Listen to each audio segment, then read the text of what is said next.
Hello, Bubba Tech here, and this is my review of the Smith Wesson Model 3000 12-gauge pump-action shotgun. A little bit of history on this real quick. They were manufactured by Howa of Japan for Smith Wesson.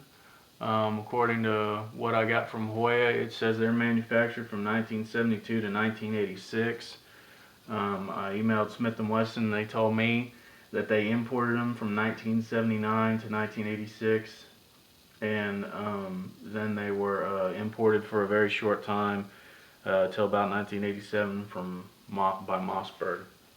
This particular one you see was used by the Tempe, Arizona Police Department, and the way I got it with all the accessories that are on it, like the Surefire weapons light and the mag extension, the Trigicon front sight, and some of the other features came that way from the Tempe, Arizona Police Department. I haven't modified it yet. I am going to do some stuff to it, but this is the way it came to me from the dealer I bought it from. Couple specs on it real quick. My gun is 8 pounds, about 8 pounds unloaded according to my scale. My barrel is 18 inches. I thought it might be 18 and a half, but it's 18 inches. It is a 38.5 inch long gun, or at least mine is. My barrel is a police cylinder. Most of them that are law enforcement are that. And according to my measurements, it is a true cylinder bore. I thought it might be improved cylinder. I think I said that in another video, but I do believe that it is, after measuring it, that it is just a cylinder bore. It still throws really good patterns with a couple different loads that I've tried, a little bit better than my Remington 870 Police Magnum. So that was a little bit of the history behind it and the specs, and then I will get into the gun review part of it, and then I'll go over the setup as it came to me and then some of the features that I'm wanting to add to it. So anyways, the use for this gun is a defensive gun. Enough said. I've already gone over size and weight. Firepower on this particular model is this is a standard 4-round tube plus 2 mag extension, so that's 6 plus 1 in the chamber, so that's 7 altogether. The accuracy on this, I have shot slugs with it and out to 100 yards, and they've gone right where I want them to. It was already sighted in. The track lock's rear sight was already sighted in when I received it. So it shot real good and it's real accurate. And as I said, it throws real good tight patterns. So with a couple different loads that I've tried, and I'm continuing to try some other loads with it, and it's doing real well for me. And the ergonomics on it are about that of an 870. A little bit going back on history, this is kind of a Remington 870. Some people say it's a Remington 870 made in Japan. It's kind of like a Remington 870 that's metric. It's kind of like a metric 870. The pins and stuff and the thread pitch and everything are metric, so it won't components from it won't interchange. Some might, but not all components will interchange with an 870, especially the internals. So because of the metric pitch on the threads and the metric measurements, because the pins are a little bit smaller, so it's some things might, like the stock and maybe the 4N. I don't know if this is a dedicated one for the Smith Wesson Model 3000 or if it was an 870 that got modified.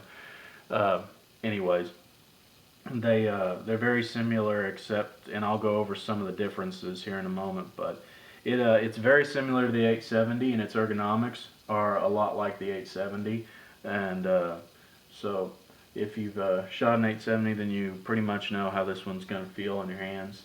Controls are the same. The safety's in the same spot. The release is in the slide release is in the same spot.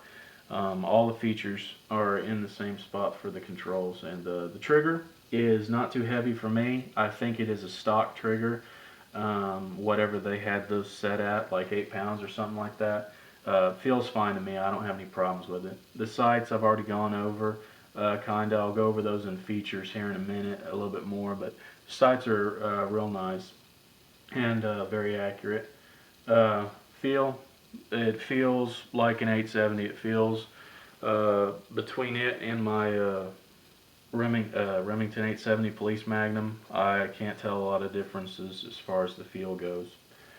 So field strip, I'm not going to do a field strip. It's the exact same as an 870. I don't notice any differences in it. They come apart and go back together the same way. So I'm not going to go over that. I'll do accessories and stuff like that here in a second. Value. This shotgun cost me $300 when I bought it. Okay, and that was out the door. That was the price for the gun, the shipping, and the transfer. So very affordable, very affordable. And they're for sale on Gunbroker all the time for great prices.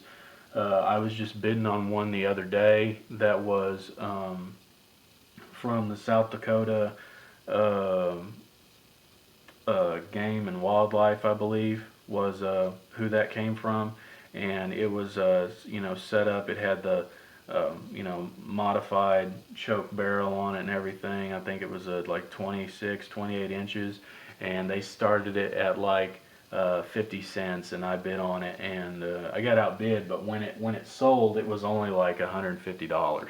So they're really good and affordable.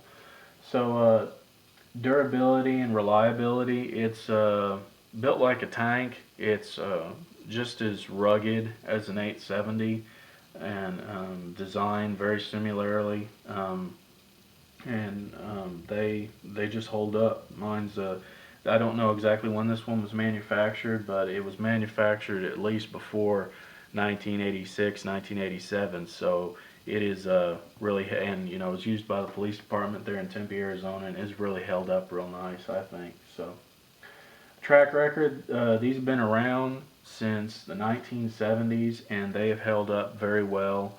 And they have a cult following among police departments that used to use them. And some have said that they were better than 870s. Some said they're interchangeable. The Tempe, Arizona Police Department that had this shotgun before I purchased it actually did use them interchangeably with 870s. They actually served alongside 870s, and the dealer actually had these and 870s from them, the Tempe, Arizona Police Department, that were in the same configuration. So they have the same, a lot of the same track record, a lot of the same durability, and so enough said about that. That their track record's good. So to go back over accessories and features of this particular gun, which is really why I wanted to do the video, because I thought it was a real cool police trade-in and the way they had it set up. So, and then I'll go over some of the differences between the 870 real quick at the end. So the first thing is the Surefire weapons light. This is, I think it's either the 60 lumen or the 120 lumen, and it's just an incandescent. And that's one of the things that I want to change out. I want to put a Malkoff Model 61 LED in there, and it comes with a hole with the head and the tube, and it actually has the drop in, and you just switch this entire unit out, and still uses the CR123. So I want to do that, replace that. But other than that, I mean, it still works real well, and it's bright enough for a incandescent. So, and this is just the tapes switch right here for momentary. It is not a constant on. It doesn't have a constant on or anything like that. Okay, this is a Smith & Wesson. It's marked Smith & Wesson magazine extension, and it is a +2. They were made by Choate machine for Smith & Wesson, but this one is Smith & Wesson marked, and it has the clamp and then the extra power spring, and then it has a high-vis yellow follower. So that's pretty cool. That's marked Smith & Wesson rather than Choate. Come from the factory from Smith & Wesson rather than a Choate aftermarket. So that was on there as well. This is a Trigicon front sight, and I actually did a review on my experience with their warranty to get it relamped. When it came to me, it was beyond dim, but that's pretty cool that it had that. When I purchased it, I did not know that that was on there. I thought it was just a standard front rifle sight to match up with the Ghost Ring rear sight, but it actually turned out to be a Trigicon, have a Trigicon insert in it, so that's pretty cool when I got it. So to continue on, and this is the sling that they actually had on it. Just some nylon webbing with some sling swivel. Sorry about that. And got tongue tied. And then some just steel hardware to hold it on. Okay, go ahead and move it down here. And this is the track locks. Ghost Ring rear sight. It does not have any Trigicon inserts or anything like that. It's just a standard Ghost Ring rear sight, and it is in the Remington 870 configuration, as you see. And Tempe, Arizona Police Department drilled and tapped it to put it in there. So, and this is a Choate, and it actually is marked Choate machine. Choate machine polymer stock. That was made by them for these Model 3000s. So just to go over real quick about the differences between, oh, and then it has a Choate recoil pad back here. And then just to go over the differences in kind of the differences, they're almost all internal between, other than, you know, the size of the pins and the difference in thread pitches.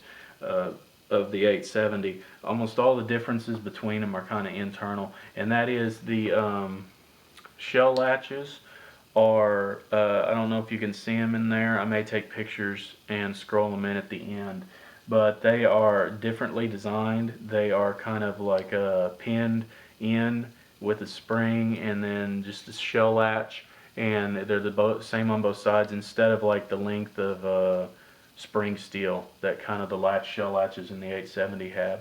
And the ejector, I'll take a picture of that too, is differently designed than the 870. And as you see, this ejection port is squared off round and not rounded like an 870. And I've actually done measurements, and this ejection port is just slightly bigger than an 870. I will say this, I can see a lot more of the inside of this gun when I have the bolt open than I can on my 870 Police Magnum. And as you can see, the bolts are just a little bit differently designed. They have this a little bit of a bottom part to them, which is slightly different than the 870. And then some other differences are the lifter, the shell lifter is designed a little bit different. They didn't need to use a flex tab like the 870 did, because they designed the shell lifter a little bit different to where you can still function the shotgun even with a shell accidentally coming past the shell stops and getting onto the lifter underneath the bolt. And then the on my particular model, the slide release is designed a little bit differently than my 870. It's rounded over and has some serrations on it, and I actually really like it. I wouldn't say, you know, over my 870, but I really do like that feature that it's rolled over and has serrations. So that's it's very clean, pumps very nicely. You know, it is just very nice and smooth, and it has you know, probably quite a few rounds on it, as old as it is. But it's a lot smoother than my 870 Police Magnum, which I'm still kind of working in. And you know, it kind of see the ejector in there and kind of some of the differences. But I really like it, and you can't beat the price and the features that are on it. And some of the other things that I'm going to add, I'm probably going to add a side saddle to it. It's just going to be a Velcro, because the 870 side saddles won't work on it because of the pin size. But it's gonna be a shotgun I'm gonna have for a long time. It actually sits in my safe, usually at the ready. It's unloaded right now, but usually at the ready.